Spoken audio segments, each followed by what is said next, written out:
This week on Jerusalem Dateline, Lebanon on the brink. Will Israel's northern neighbor fall into the hands of the Iranian-backed proxy Hezbollah?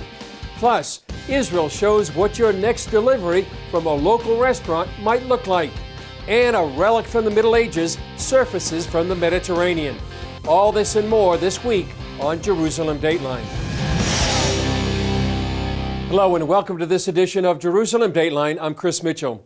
As we have reported, Israel's neighbor to the north, Lebanon, continues its spiral into a failed state.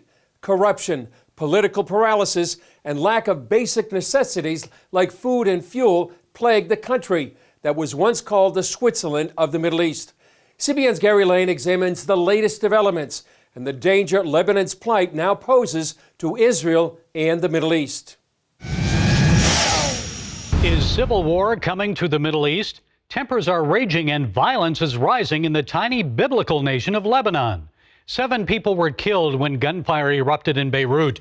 It came after Hezbollah and Amal militia members rallied against a Christian judge who was leading an investigation into the August 2020 Beirut port explosion. Well, joining us to explain what this may mean for Israel, the United States, and the Middle East is Greg Roman. He's director of the Middle East Forum. Greg, it's good to talk with you again, so please give our viewers some context here. Why this recent violence, and is it the start of another Lebanese civil war? I think the most honest and reliable person in Lebanon today is Judge Tariq Bitar. He is the individual who has been leading an inquiry into the devastating Beirut port explosion that took place a little over a year ago, when 1/3 of the city of Beirut was almost leveled, not due to an intentional act by any surreptitious forces where they might have blamed Israel or they may have blamed the United States, but because of the sheer incompetence of the previous Lebanese government that had decided to stockpile tons of ammonium nitrate next to a fireworks factory, and eventually a chain reaction set that blast off, which when you looked at it, you could have perhaps mistaken it for a small nuclear device. Now, a year and a half later, after the query has really started moving forward, and Judge Bitar is moving forward with trying to indict, investigate, prosecute, and eventually bring to justice those officials who are being investigated for acts of gross negligence, all of a sudden, because of the fact that the main minister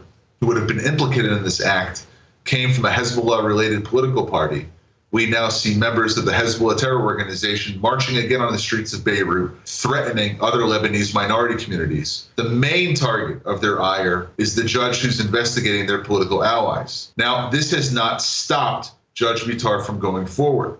And a coalition crisis under interim Prime Minister Najib Mikati has now led to the point where Hezbollah is calling for blood for those who were only defending themselves on the street of Beirut in those attacks which took place last week. So right now we're on the precipice of, I don't want to say it's going to be a civil war, but definitely an ethnic action that may take place, or an ethno-religious action that may take place as Hezbollah is looking for revenge. And it seems like Sunni and Druze and Christians are united in this against Amal and Hezbollah. This week, Hezbollah leader Hassan Nasrallah threatened Samir Jaja's Lebanese forces, saying Hezbollah has 100,000 fighters ready to take up arms. Is Nasrallah miscalculating, or is this just political theater? I think at the end of the day, Nasrallah is speaking from a position of strength. It's not just that he has 100,000 fighters. He also has the support of Syria and Iran. So before anything happens with trying to find a way in which to get out of this mess that Hezbollah has currently found itself in after having lost 7 of its supporters of the terror organization on the streets of Beirut last week, you have to take into context that Nasrallah does have the backing of much greater powers than him when he makes threats. They are not empty. And he still has tens of thousands of missiles on the southern border, targeting Israel and communities across the border. If extensive fighting begins, how likely is Hezbollah to attempt to draw the IDF into the fray by attacking Israel? Well, this has happened twice in the past. Once in the 1976 beginning of the Lebanese Civil War, and also in the 1982 First Lebanon War between Israel and Lebanon. It was really between the Palestinians in Lebanon and Israel. But that was where the Hezbollah movement was born, out of that first round of fighting. I think that you have to take into context that if Nasrallah has to face Sunni, Druze, and Christian opponents locally, and he tries to deflect by letting off the Lebanese rocket valve, or the Hezbollah rocket arsenal, which can act as a pressure valve for him, by launching attacks against Israel. Israel has threatened to turn southern Lebanon into a parking lot. This is just something that was said by a top IDF general, where he estimated that an excess of 2,000 rockets could be expected per day to land on Israel in a future Lebanon-Israel conflict. And it won't be a war between Hezbollah and Israel. It'll be a war between the state of Lebanon and Israel, since Hezbollah effectively controls Lebanon. So Nasrallah is playing with fire if he thinks that he has the ability to threaten Israel, to even attack Israel and to get away with it. I'm not sure how the other ethnic groups and religious groups factor into this. But if they see an opportunity to fell Hezbollah, they may sit this conflict out if it ever happens with Israel and let Israel do the hard work. Coming up, Innovation Israel, using drones in ways we never could have imagined. Military drones have been filling the skies over troubled regions for years, and the race is underway worldwide to make them more relevant in everyday life. One pioneering effort is here in Israel, and as CBN Middle East correspondent Julie Stahl reports, it's being called part of a fourth industrial revolution. These drones are completing a special mission as they land in Tel Aviv, delivering sushi from Japanica restaurant some 7 miles away in Herzliya. You can see multi-drones taking off, doing delivery, coming back, land, finish the delivery process, everything autonomously. This drone could be the delivery truck of the future. One just like this delivered ice cream from Jaffa to the beach in Tel Aviv. Alon Abelson is CEO and co-founder of Highlander, a drone and unmanned traffic management solution that helps keep skies safe for this growing technology. There is no pilot involved, no one is flying the drone, and you still need someone to make sure that the drone flying avoid collide between themselves, landing safely in the right location. These are among the first commercial drone deliveries in central Israel and the city of Tel Aviv. It's the third of 8 stages expected to reach new heights over the next 2 years. It's being managed from the Ayalon Highways Control Center that's usually managing traffic on the ground. We started from 0 flights 2 years ago, 700 flights in the first year, and now we're close to 9,000 flights. So we're definitely progressing even faster than we predicted. As part of Israel's Innovation Authority, Daniela Partam leads the Center for the Fourth Industrial Revolution. Our aim is to enlarge the ecosystem, so add more cities, more urban areas. In order for this to be an economically viable system, we would have to enable larger drones flying longer distances in order to deliver heavier goods to more areas. Joined by the Civil Aviation Authority and Ayalon Highways, the project is a collaboration between the government and 16 local and international companies. Each company has its own business case, but our goal is to create the regulatory and technological infrastructure for them to be able to do that in an economically viable ecosystem. The various companies work together towards solutions in key areas, ranging from air traffic control and flying the drones to deliveries and security. Libby Bahat from the Civil Aviation Authority says he sees opportunities and challenges. We are a crowded country in terms of airspace. We have high security needs. These are challenges, but I think we know how to approach them. Despite the challenges, Ayal Bilia from Ayalon Highways explains why drones are a good and timely idea.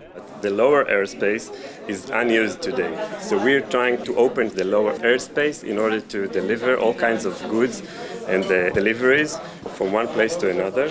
And by that, we're going to reduce traffic on the highways.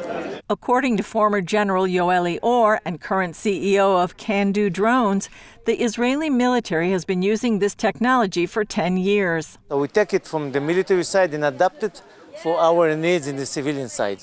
Working along with security and air traffic control, Can-Do can manage up to 250 drones at a time. We connect different drones from different companies, from different mission, to our system, and we control them from one laptop. First of all, you save time, you save money. The police have drones now.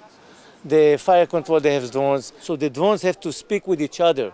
The founding members of Airways came from the Israeli Air Force. CEO Ayal Zor explains how these experts in airspace management make it all work. We are using advanced AI algorithms in order to manage a dynamic airspace of drones. we try to mimic like the traditional aviation, like air traffic controllers and pilots, with our system in order to show that we can operate maximum number of drones in a dynamic urban city. Deliveries are currently limited to between businesses, given the need for a drone landing pad.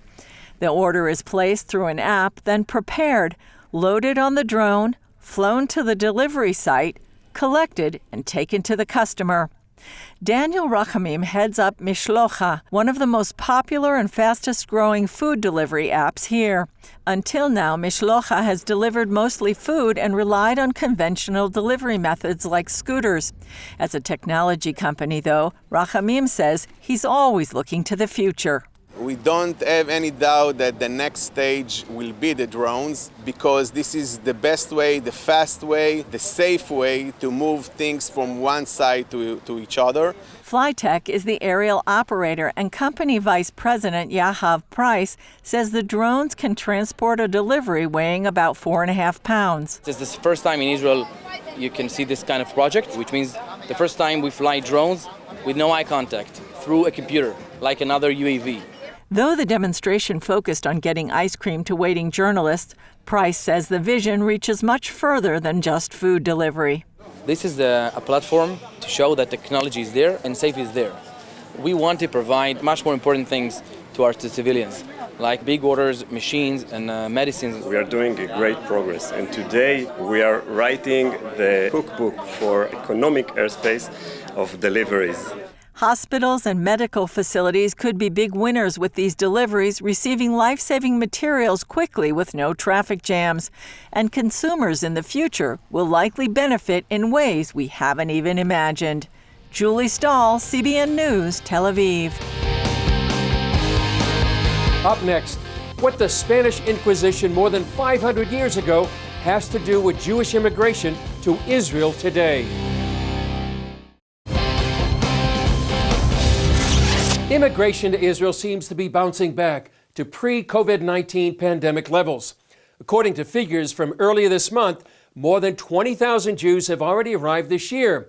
And if they keep coming, that puts the number of Jews returning to pre-COVID levels from 2010 to 2018. But there are some Jews that would like to come but aren't able to yet because of an historical link that goes back more than 500 years. That link is the Spanish Inquisition, an ugly chapter in the history of the Church. It lasted more than 300 years, spanned continents, and became one of the most extreme examples of anti-Semitism ever seen. But why is the Spanish Inquisition still important today? CBN News Middle East correspondent Julie Stahl traveled to Portugal just before COVID to find out. They're called B'nai Anusim, or sons of the forced ones. That's because they face the choice of converting to Catholicism or death. It's something in the Jewish world that I don't think, apart from what is happening here, I've ever heard about it, or not 10 years ago, about the plight of the Jewish people from the time of the Inquisition. And it's easy to understand that because it was, of course, 500 years ago. Jimmy McClintock joined Christians and Jews in Portugal to pray for the B'nai Anusim. The hope is to restore their Jewish heritage so they can immigrate to Israel. For the Jewish people in America, you're either Jewish or you're not Jewish. The B'nai Anusim is different from that. The B'nai Anusim today, being confronted with the realization that they are Jewish, and yet their family life took a huge turn 500 years ago. King Ferdinand and Queen Isabella initiated the Spanish Inquisition to expose Jews who converted to Catholicism but secretly kept their religion. Either you convert or you die. So they never gave, Jewish people, these descendants, the option. But these descendants, they chose to keep their Judaism in secret, and it was a risk. And many of them died because of that. And they paid a high price for keeping to their origins and to their faith. Castelo de Vide is a quaint Portuguese town of about 5,000 people. It's about 10 miles from the Spanish border. Hundreds of years ago, when the Spanish Inquisition started, Spain's Jews fled across the border here for protection. Over about 4 years, King Manuel I of Portugal welcomed some 120,000 Jews to his country. In 1496, however, the Catholic Church demanded King Manuel deal with his Jews before he could marry the daughter of King Ferdinand in Spain. First, he thought he would ship them out, like the Jews were kicked out of Spain in 1492. And then he realized that if he does, he's got nobody to administer his country and to run the country. So he forced to convert them in one day.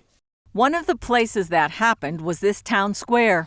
The Jews were rounded up and brought here from the Jewish neighborhood, sprinkled with water and given new names. Afterwards, they were sent to new homes in Christian neighborhoods.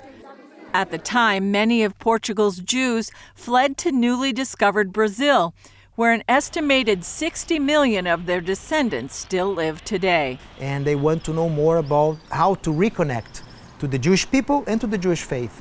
They include Mateus Guimarães and his father Marcelo, who started the first of its kind museum about the persecution of the Jewish people during the infamous Inquisition.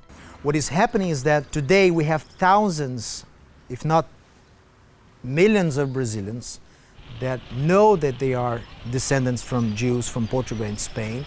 And I believe the Lord is doing an awakening, and these people want to know more about their heritage. But they face a situation similar to their ancestors. The Orthodox establishment in Israel, they want to convert them to Jewish Orthodoxy, which is exactly what the Catholic Church did. They forced them to do something they don't want to do. Israeli Joe Shulam, who started the Nativia congregation in Jerusalem, is leading the immigration campaign for the Bnei Anusim. These people say we are Jews. We never stopped being Jewish. We were Jews even when we knew that if the church catches us and tries us in the auto de fe, we could be burned alive. They converted on the outside, and at home in secret they kept Jewish customs. The smallest things could give them away, like preparing on Friday for the Sabbath or Jewish holidays. According to Shulam, the challenge is convincing Israel to change its law of return.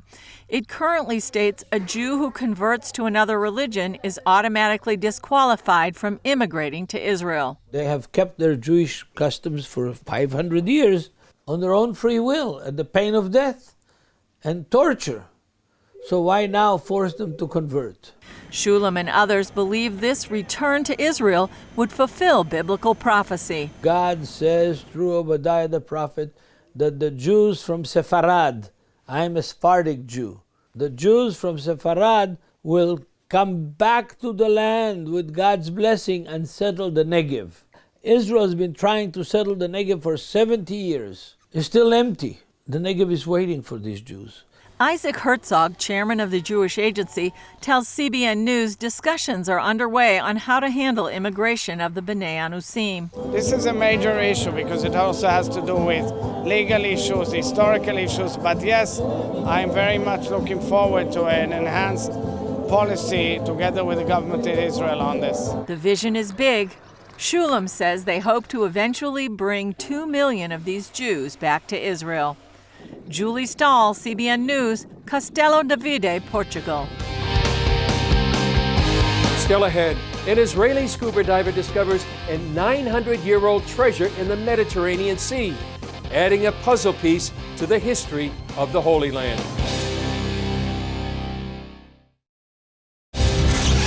Israeli archaeologists say a scuba diver salvaged an ancient sword off the country's Mediterranean coast. And as CBN Middle East correspondent Julie Stahl reports, experts say it dates back to the time of the Crusaders. Israeli Shlomi Katzin was scuba diving in the Mediterranean Sea off the northern coast of Israel when he discovered the 900-year-old sword. The most interesting thing is that this is one of the first, or as I know, complete sword that ever found in Israel and in a very good preservation.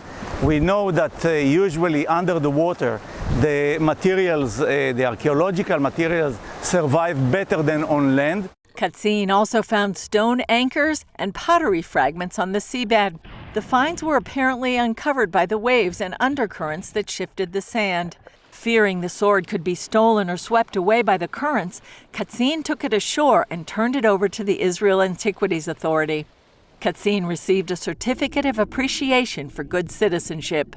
Because of the area where the sword was found, not so far from the Crusader castle of Atlit, which is a Templar castle during the early 13th century, we are assuming that it belonged to the Crusader period because of the size, because of the other artifacts that belong to the site. The Crusaders captured Jerusalem in 1099 AD and set up their kingdom here. They ruled the area of the Holy Land for nearly 200 years. Following the weight of the sword, we assume that the knight that hold this sword was very strong, because to fight with this weight and this size of sword, it wasn't so easy. Even today, to hold it, it's heavy. The sword has been sent to the IAA laboratories in Jerusalem. Researchers will X-ray it and begin to clean off the encrusted shells and ocean debris. Then they'll decide how best to preserve it. The IAA says every artifact that's found helps to piece together